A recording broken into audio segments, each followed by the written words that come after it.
Hola, hola, mis amigos. Today we're going to work with clay. So we're going to be making three-dimensional sculptures. And if you don't have regular clay, which I use an Amico air dry clay, I think it is the closest thing to the real thing.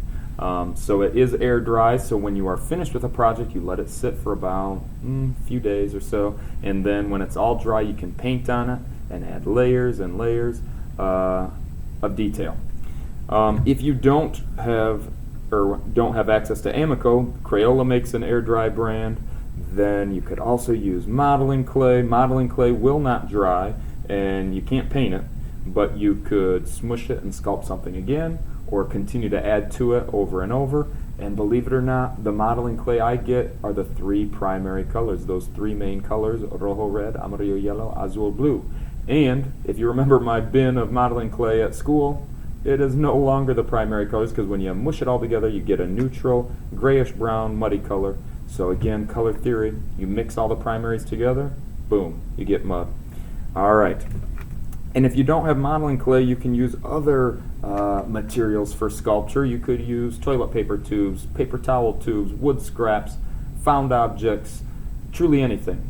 And if you don't want to sculpt or don't have three-dimensional materials, you could always draw or paint related to the topic. So I'm going to show you how to make pinch pots, show you how to make relief sculptures, and there is a difference there. And also how to scratch, attach, and smooth out, so you can kind of fuse two pieces of clay together and make it look like one piece. So first I'm going to show you how to do a pinch pot.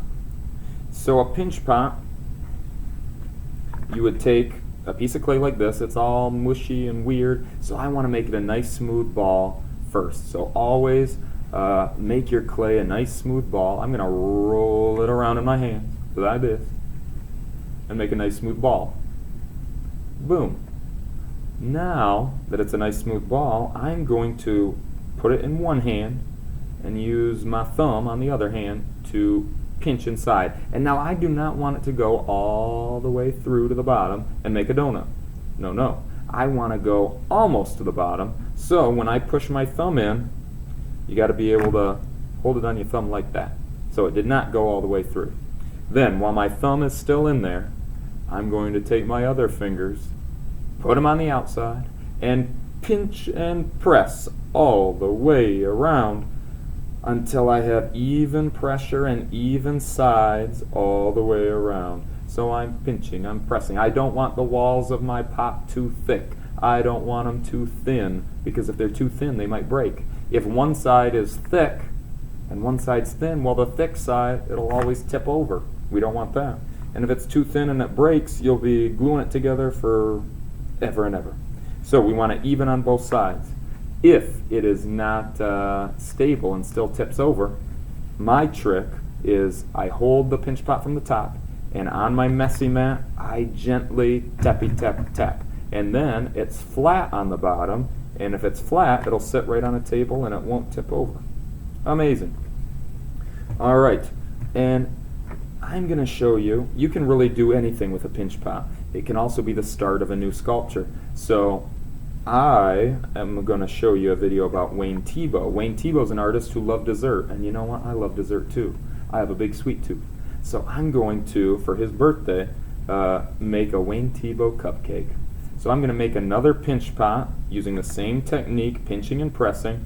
And when you have two pinch pots, you could put one upside down and attach it to the other to kind of make a cupcake, or really anything.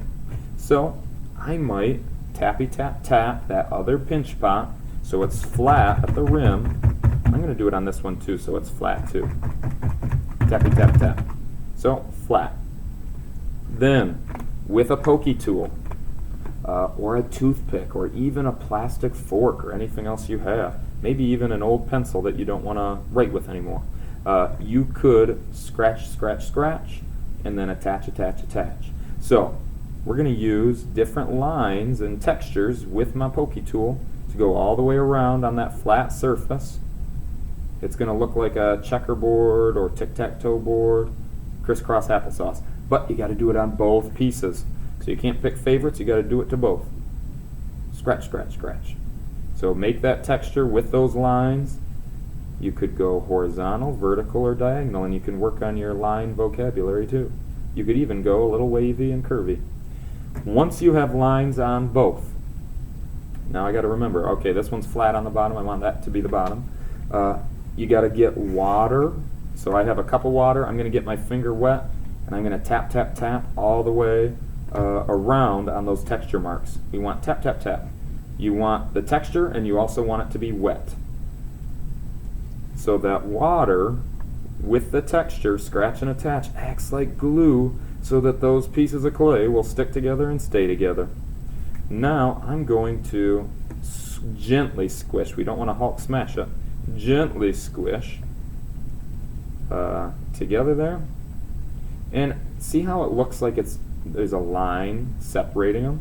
We want it to look a little more natural, so once you scratch and attach, you also need to smooth out. And I'm going to use a tool for that. You could also use a wet finger to smooth out. See how it's starting to come together there? But I'm going to use this wet tool to almost frost the cupcake. So I'm kind of smoothing it out so it looks like one piece instead of two. See how that's working? So I'm going to go all the way around so then it can kind of stay together.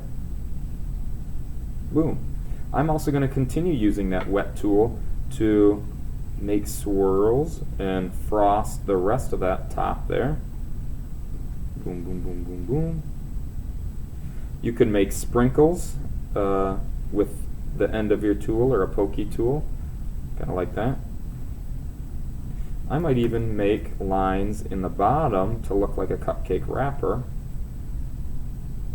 or tin that you would put in the oven. And I'm going all the way around with that texture so it looks like a real cupcake there. And I might even make a little cherry on top. So I'm going to take a little piece here, roll it into a ball. I might flatten one side, so the bottom I might tap, tap, tap. And then again, scratch and attach both pieces. Can't pick favorites. Then you put water on both. Then I could gently smoosh the cherry on top and have a little cupcake, just like Wayne Thiebaud. And then once it's dry, super dry, I could paint layers and designs and details. And you could make other foods and other desserts, really anything you want. And now that you know how to make a pinch pot, you could make any kind of bowl or pot or other sculpture with a pinch pot base. You know how to pinch, press, and form. So I might leave that to dry and then use some more clay to show you how to do a relief sculpture. So a relief sculpture could be like a tile or even an ornament. So just like before, I'm going to roll into a nice smooth ball. Boom. Then I'm going to press it in my hands like a hamburger patty. Once it's a hamburger patty, I'm going to put it down on my messy mat, and I could use my hand to flatten it, or my fist, or a rolling pin. I'm going to use the rolling pin to just gently roll it into a pancake. So we go from a ball to a burger to a pancake. Not too thin, not too thick. And always, always, always, before you do a relief sculpture, before you do sculpting, make sure you can pull it up off your messy mat. If it is too thin or too stuck on your messy mat and you sculpt and then you try to take it off the mat, it won't come off in one piece and it'll make you sad. So make sure you can pull it off first and then you're ready to go. So before I do any sculpting or drawing in with my pokey tool, I'm going to use the pokey tool to make a hole near the top so that it could be a hanging ornament. Again, you don't have to make it an ornament, but if you want to, this is how you do it. So use your pokey tool, go all the way through your pancake clay slab to the messy mat. I heard it hit. Then I'm going to go around and around and around and around and around to make a circle. Boom. So you don't want your circle too close to the top. It might break. Too thin. Just like if your pinch pot walls are too thin, it would break. You also don't want your circle so small that you can't see through it. So I can see my pokey tool through the circle, so I know that it's big enough. So when it's all dry, I could put wire or fishing line or string or yarn through it and tie it into a bow, and it would be a hanging ornament. So for a relief sculpture like this, you could draw right into it with your pokey tool. So maybe you want to make a face. If you don't like it, guess what? You can erase it with a wet finger because you just drew lightly. That's why we keep it light till we get it right on paper and on clay. It's amazing how that works. You could sculpt something like if I wanted it to be a bird and I wanted to make a beak, I could use a piece of clay. I could roll it into a smooth ball. I could roll it into almost a coil like a snake, not too thin though. And then I could pinch and press it into like a almost triangle end, because I like toucans. I might make it a toucan beak. And then I'll use my pokey tool to kind of cut the end off, make it flat, and I can scratch and attach to a relief slab as well. Scratch on both sides, crisscross applesauce, get a little water, gently smoosh, and then smooth with a wet tool or wet finger, and I would have a toucan beak sticking out. And I could make eyes and all that. I just ripped it off because I decided I wanted to change my mind again. So I could make it a cat or really anything I want. Does that make sense? You are the boss, so you can make whatever you want. And you could also attach things to the sides, especially if you tappy tap tap and make it flat. You could attach something to the side so the ears could be coming off this way. You could have a tail. I'm going to use that beak. I'm going to reuse it and just roll it out as a coil like a snake, and now it could be a long cat tail that I stick to the side, something like that. Or I could pinch it and it could be a long tongue sticking out, and maybe I have a treat on the tongue. So scratch and attach and smooth out. Let them dry. Let your sculptures dry, and then when they're all dry, you can paint them and really layer it up and add details any way you want. So you're the boss, you're the artist, you can choose what you make. I showed you how to do relief sculpture and pinch pots and forms. So use your new knowledge to create your own sculpture. Can't wait to see what you come up with. Adios, amigos.